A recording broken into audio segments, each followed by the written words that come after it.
আসলে সেই ব্রিটিশ আমলে তো অনেক সরকারই দেখতেছেন, তাই না? বাংলাদেশ স্বাধীন হওয়ার পরে অনেক অনেক সরকারেরই দেখেছেন, সবাই তাদের মতো তাদের দায়িত্ব পালন করবে। আপনারা ভালো জানেন, আমার দায়িত্ব বয়স্ক আছে, তাই না?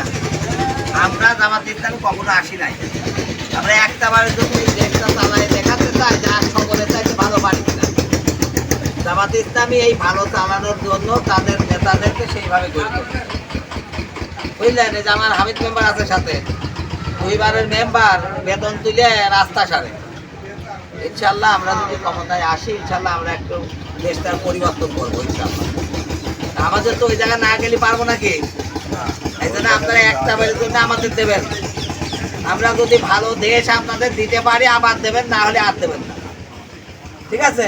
এই জন্য আপনাদের প্রতি আমাদের দাবি, একবার আমাদের দেখবেন, ইসলামের পক্ষে একবার ভোট দিয়ে দেখেন। দেশ যদি শান্তিপূর্ণ দেশ বানাতে পারি, আবার আসবো আপনাদের কাছে, ঠিক আছে?